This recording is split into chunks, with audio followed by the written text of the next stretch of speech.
Bienvenue dans ce décryptage. Aujourd'hui, on met le cap sur le Mali pour analyser une situation géopolitique qui évolue, disons-le, à une vitesse fulgurante. L'idée ici, c'est vraiment de décortiquer ces dynamiques hyper complexes qui sont en train de redessiner tout le Sahel, et ce, en se basant strictement sur les faits documentés sur le terrain. Pas de spéculation, juste une analyse claire, neutre et structurée de l'information. Et pour comprendre immédiatement la gravité de cette crise, on a besoin de retenir qu'un seul chiffre. 6. Le 25 avril 2026, on a assisté à des attaques d'une ampleur totalement inédite. 6 des plus grandes villes du pays ont été frappées simultanément. Une telle coordination par des groupes armés sur un territoire aussi gigantesque, c'est du jamais vu. Ça marque vraiment un tournant historique sur le plan sécuritaire. Alors, comment on va procéder ? Eh bien, on va d'abord plonger dans ces fameuses attaques d'avril 2026. Ensuite, on fera un petit pas de côté pour examiner les racines du conflit. On décortiquera les nouvelles alliances et les tactiques sur le terrain avant d'aborder la crise humanitaire majeure qui en découle. Et enfin, on terminera par la stratégie de réponse de l'État. Allez, on attaque tout de suite avec notre première partie, les attaques d'avril 2026. On plonge directement au cœur de l'action. L'échelle géographique de cette offensive, elle est tout bonnement hallucinante. Dès l'aube du 25 avril, les assaillants ont ciblé Bamako, la capitale, mais aussi Kati, Mopti, Sévaré, Gao, Bourem et Kidal. Tout ça en même temps. C'est-à-dire qu'ils ne se sont pas contentés d'opérer dans les zones reculées du nord, non. Ils ont carrément repoussé les lignes pour venir frapper le cœur névralgique du pouvoir et les plus grands centres de commandement militaire du pays. Et là, l'escalade est dramatique. Imaginons un instant le niveau de préparation et d'infiltration. Lors de l'attaque de Kati, qui est quand même la plus importante base militaire du Mali, les attaquants ont réussi à s'introduire en portant des uniformes de l'armée malienne.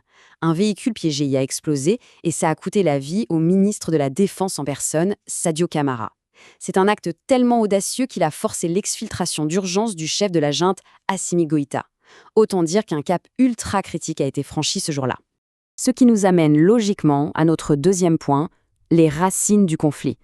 Parce que, bien sûr, une telle explosion de violence, ça ne sort pas de nulle part. Et ce petit récapitulatif temporel illustre parfaitement comment la situation s'est envenimée. C'est une véritable cascade d'événements.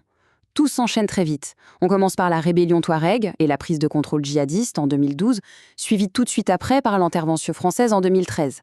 Ensuite, on a une période de très forte instabilité politique avec 2 coups d'État coup sur coup en 2020 et 2021.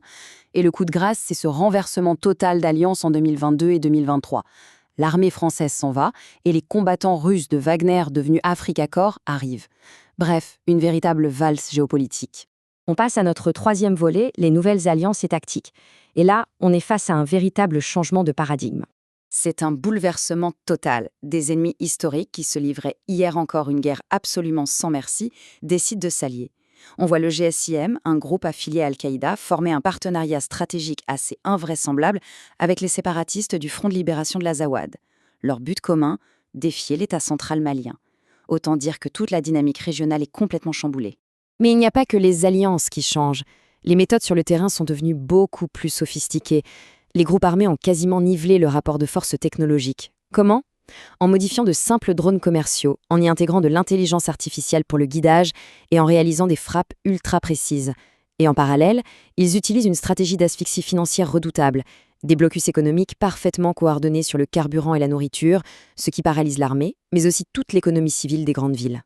Ce qui nous pousse naturellement vers notre quatrième point, la crise humanitaire, le véritable coût humain de tout ce chaos. Il faut vraiment prendre la mesure de ce chiffre. 6,4 millions. C'est le nombre ahurissant de personnes qui ont aujourd'hui un besoin vital et urgent d'aide humanitaire. C'est la tempête parfaite. On a les blocus économiques, une violence qui empêche les gens de se déplacer et par-dessus le marché, des chocs climatiques extrêmes comme des inondations historiques suivies de graves sécheresses. La situation est catastrophique. Et quand on regarde de plus près qui sont ces personnes déplacées, la réalité frappe en plein cœur. Ce ne sont absolument pas des combattants. Avec 58% d'enfants et 30% de femmes, on comprend vite qui portent réellement le fardeau de cette violence systémique. C'est une vulnérabilité extrême. Si on analyse froidement les données documentées, on s'aperçoit que les civils sont littéralement pris en étau. D'un côté, on a des groupes armés qui utilisent la faim comme arme de guerre via les blocus et qui sèment la terreur avec des explosifs. Et de l'autre, les forces maliens et leurs alliés russes sont mis en cause dans des opérations de contre-insurrection qui, selon plusieurs rapports indépendants, auraient mené à des exécutions sommaires et des massacres dans des villages entiers. Ces sources indiquent d'ailleurs que ces opérations représenteraient la très grande majorité des pertes civiles enregistrées au début de l'année précédente. C'est un feu croisé permanent. Et pour bien comprendre le contexte global, l'urgence sécuritaire s'accompagne aussi d'un vrai verrouillage à l'intérieur du pays.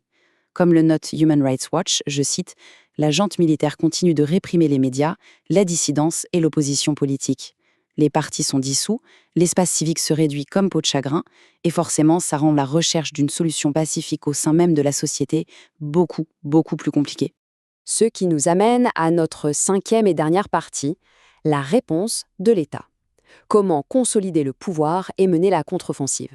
Sur le plan purement régional et militaire, la stratégie tient en 3 lettres. L'ASS, l'Alliance des États du Sahel. C'est un pacte historique, une vraie alliance de défense mutuelle forgée entre les dirigeants militaires du Mali, du Burkina Faso et du Niger. Concrètement, ces 3 nations unissent leurs forces et mobilisent 5000 hommes pour tenter de casser la dynamique des groupes insurgés. Donc, le point crucial qu'il faut vraiment retenir ici, c'est que l'État joue sur 2 tableaux simultanément. Une approche très dure sur le plan militaire avec le déploiement de cette force conjointe et l'achat de matériel de pointe, comme les fameux drones de combat turcs Bayraktar, et en parallèle, une consolidation politique très stricte, avec la mise en place d'un observatoire de la paix pour gérer la cohésion nationale, tout en repoussant purement et simplement les élections à 2030. L'objectif est clair, assurer un contrôle prolongé de l'appareil d'État. Et on termine ces décryptages sur une vraie question de fond. Avec des alliances qui se font et se défont, et un retour aux urnes mis sur pause jusqu'en 2030, est-ce qu'une réponse uniquement axée sur le tout sécuritaire et militaire peut vraiment stabiliser le Sahel ? Ou bien est-ce que la clé de l'avenir se trouve dans la réponse globale aux immenses défis humanitaires et institutionnels ?